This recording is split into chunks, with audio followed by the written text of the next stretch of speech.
How are you doing today?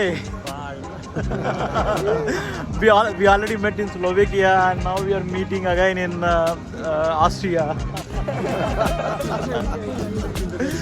Yeah. I'm directly going back to Germany.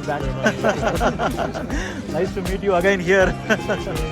Okay, thank you.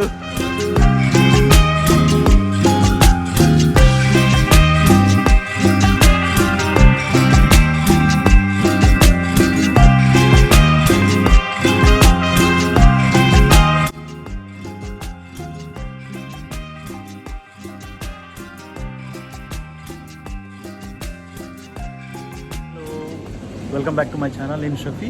ఈరోజు నేను వియన్నాకి వచ్చాను. Vienna అనేది Austria capital city అనమాట.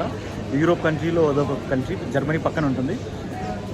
ఇప్పుడు నేను వియన్నా రైల్వే స్టేషన్ ఉన్న చాలా పెద్దగా ఉంది. వియన్నా రైల్వే స్టేషన్ చాలా పెద్దది. ఈరోజు వన్ డే ఉంటాను. వన్ డే ఉండి మళ్ళీ జర్మనీకి వెళ్ళిపోతాను.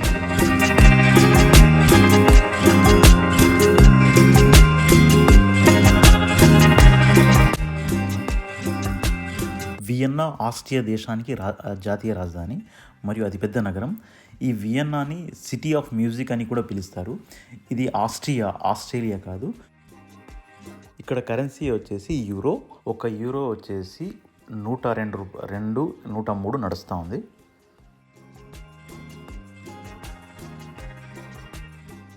ఇక్కడ కాస్ట్ అంతా జర్మనీ లాగే ఉంటుంది. జర్మనీలో ఏమైతే కాస్ట్లీ ఉంటుందో సేమ్ కాస్ట్, ప్రైసెస్ అన్నీ సేమ్గా ఉంటాయి. వియన్నాని యునెస్కో ప్రపంచ వారసత్వ ప్రదేశంగా గుర్తింపు పొందింది.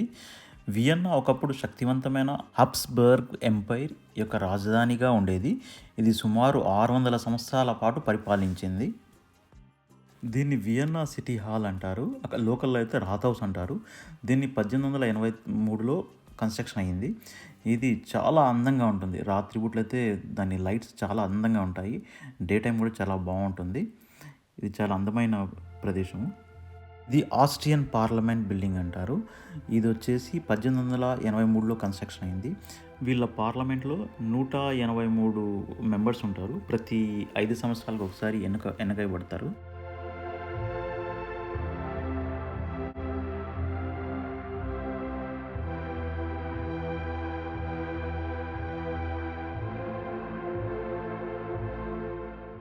వియన్నా కాఫీ హౌసెస్ చాలా ఫేమస్ ఇక్కడ. వియన్నాని సిటీ ఆఫ్ మ్యూజిక్ అంటారు. ఎందుకంటే ఇక్కడ పెద్ద పెద్ద మ్యూజిక్ కంపోజర్స్ మొజార్ట్ మరియు బీథోవెన్ ఇక్కడ ఉండి పనిచేశారనమాట. ఈరోజు నేను షూన్బాన్ ప్యాలెస్కి వచ్చాను వియన్నా ఆస్ట్రియాలో. ఇది వచ్చేసి చాలా ఫేమస్ అయిన ప్యాలెస్ వియన్నాలో. దీంట్లో 1441 గదులు ఉంటాయి. 40 మాత్రమే పబ్లిక్ ఓపెన్ ఉన్నాయి చూడ్డానికి. తర్వాత ఇది యునెస్కో ద్వారా రికగ్నైజ్ అయింది. చాలా బాగుంది, చాలా బ్యూటిఫుల్గా ఉంది. చూద్దాం.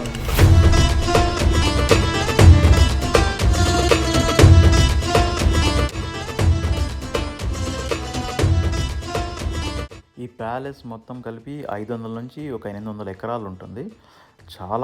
చాలా బ్యూటిఫుల్గా ఉంటుంది. ఎన్నో పెద్ద పెద్ద గార్డెన్స్ ఉంటాయి.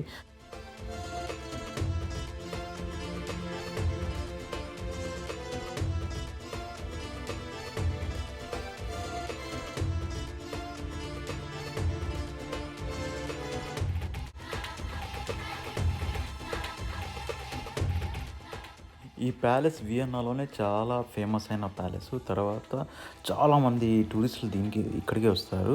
చాలా పెద్ద అట్రాక్షన్ అనమాట.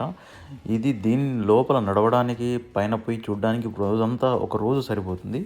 దీని లోపల టికెట్ వచ్చేసి 4,000 రూపాయలు.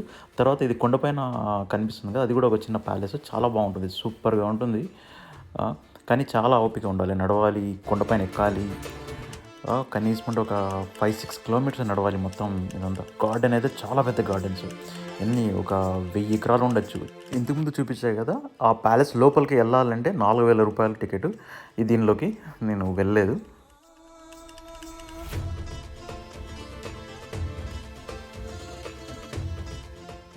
ఇది సిటీ సెంటర్. ఇక్కడైతే చాలా రద్దీగా ఉంటుంది. కొన్ని వేల మంది వస్తూ ఉంటారు, పోతూ ఉంటారు. రాత్రి 12, 2, 3 అయినా కూడా, నేను 2 గంటల వరకు ఉన్నాను ఈ రాత్రి ఇక్కడ. చాలామంది రద్దీ, ఫుల్ రద్దీ.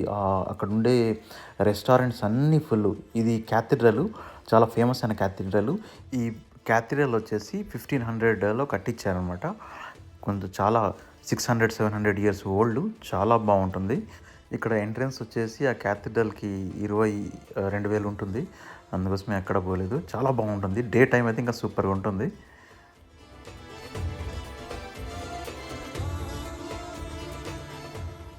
ఇది కూడా ఒక ప్యాలెస్ అనమాట. చిన్న ఎంట్రన్స్. లోపల పోయి మళ్ళీ అక్కడ కూడా ఒక పెద్ద పెద్ద భవనాలు ఉంటాయి, ప్యాలెస్లు ఉంటాయి, గార్డెన్స్ ఉంటాయి. చాలా బాగుంటుంది. దీని లోపల నుంచి వెళ్ళాలన్నమాట.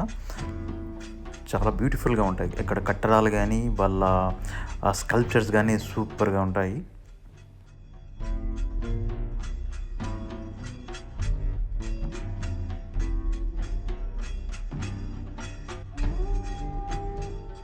దీన్ని హీరోస్ సర్కిల్ అంటారు.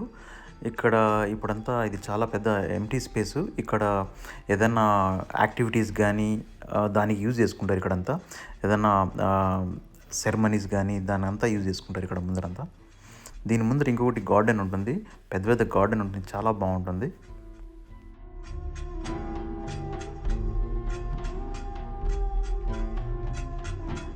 వియన్నా చుట్టుపక్కల, ఆస్ట్రియా చుట్టుపక్కల జర్మనీ ఉంటుంది, చెక్ రిపబ్లిక్ ఉంటుంది, తర్వాత స్లోవేకియా ఉంటుంది.